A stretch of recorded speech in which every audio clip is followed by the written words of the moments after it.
Okay, we don't often talk about newer films on this channel, but recently I saw Baby Assassins and I knew I had to cover this series. It's a rough and ready low budget action comedy film that really gives you a taste of something that feels fresh and original, yet completely at home in the world of genre cinema. It doesn't reinvent the wheel, but it does what it does pretty damn well. From quirky characters to nonchalant narratives about killer teens, it's a series that puts as much importance on playing the switch and eating cake as it does killing Yakuza bosses. Okay, today we're going to talk about the Baby Assassins trilogy. This isn't going to be an academic video or anything like that, it's just going to be a quick review because I recently checked out these films and I know a lot of people have been speaking about them, but I'm late to the show. But I really enjoyed them and I want to talk about it today, so let's get into the video. Yugo Sakamoto started directing in the late 2010s. Since then, he has already amassed 13 films under his belt. The first Baby Assassins film was one of 4 films he directed in 2021, but the quality does not suffer here. Instead, Sakamoto has proven himself as a competent craftsman in the industry. Okay, this is something I think about quite a bit actually, and I wanted to just take a pause from the video to quickly speak about it. There's this kind of mentality now where we kind of accept that directors take 2 to 3 years to make their next film. We kind of treat it like it's the artistic process, like Christopher Nolan or Tarantino need to take 3 to 4 years to make their film because they're so amazing at what they do and it takes so long to craft something that amazing. But that was never really the case in cinema. Back in the day, people used to direct multiple films a year, bare minimum 1 film a year. Even people like Hitchcock, whatever, these masters of the time were just churning out film. And some directors still do. Someone like Miike still creates 2 to 3 films a year on a good year, and minimum he's at least making a film a year. What's so great about Sakamoto here is he's kind of a throwback to that old school way of making films.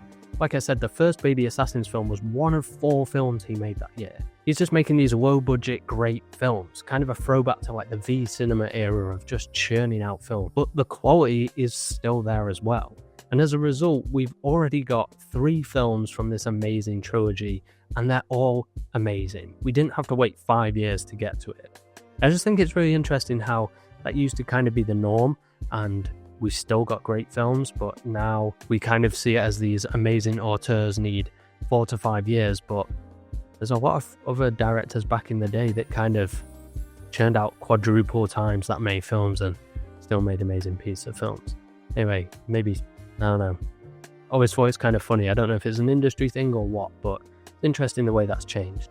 Anyway, on with the video. Sakamoto keeps this tradition alive, and he's even stated that he approaches cinema more like a weekly shonen than a blockbuster, which perfectly sums up the films we're talking about today. The Baby Assassins trilogy feels like a perfect live-action adaptation of an anime series that doesn't even exist. It has all the quirky charms of a weekly shonen, but with the polish and execution of an indie gem. The first film puts us into the world of our protagonists, Mahiro and Chisato. These 2 teen girls actually work for an assassination agency, but that's not their defining feature. For them, assassinations are the norm. It's the everyday stuff that poses a bigger problem, which is what the first installment is all about, as the assassination organization requires them to have some form of part-time job to help establish a cover story for what they really do. It's here where the film finds its charm, as we watch the 2 young girls, socialized by violence, attempt to be, well, normal. Interspersed into the film is a slowly brooding Yakuza side plot that gives us our climax, but it's the hangout portions of the film where it truly shines. The low stakes action portions gives us the sense that what would otherwise be a high octane thriller for most other films is another day in the office for these girls. Trying to find a part-time job is more anxiety inducing and for them far worse than killing people. As a result, it flips the genre somewhat on its head. It puts the importance of the narrative on the in-between moments, the downtime in between the jobs, the moments of nothing that lie between the typical action film narrative tropes. This is where the film finds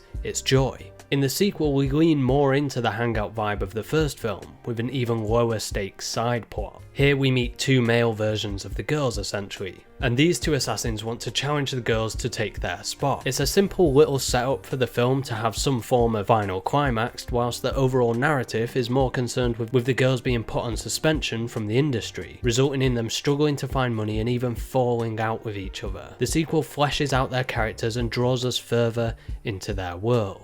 Again, the narrative is more obsessed with the in-between moments, than the actual killing moments. The third film is where things get mixed up a little. Now we know the characters, so the hangout vibe drops in favour of a more traditional narrative. In an early portion, the girls are on a job where they run into another hitman. The narrative unfolds with the girls being pitched against him. Despite his clearly better skills, the girls have to overcome their hardest task as they face off against him. We never really have any slower parts in this film. It's a straightforward thriller from the moment it opens. But because of the previous two films, this one feels heavier. The stakes feel really high now we know the girls, and this is the first time we've ever really seen them pushed to their limit. We carry all the weight of the previous films and feel it in this narrative. It really does feel like the end of a shonen arc as we face their toughest battle yet. Now, this isn't even the first film they appear in. A Janitor was their first appearance, but that's not available here in the UK, so I've not had the chance to watch it. And then they've recently had their own spin-off miniseries, but again that's not available here yet, so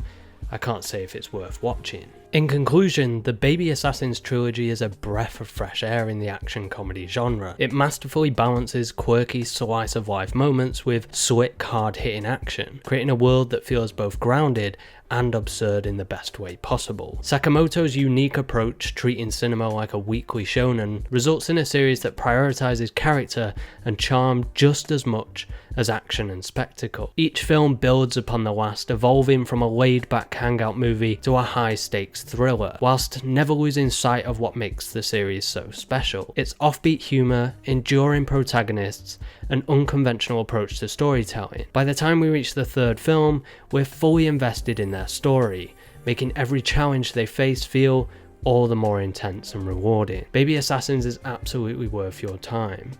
It may not reinvent the genre, but it perfects its own niche, proving that sometimes the best stories come from the moments in between the action, rather than the actual action itself. Okay guys, thanks for watching. I hope you enjoyed it. If you did, like, comment, subscribe. And if you have seen these films before, let me know what you think in the comments below. Or if you're going to go watch them because you think they sound interesting, then let me know as well. Just leave a comment, always helps. Anyway guys, I'll see you guys on the next one.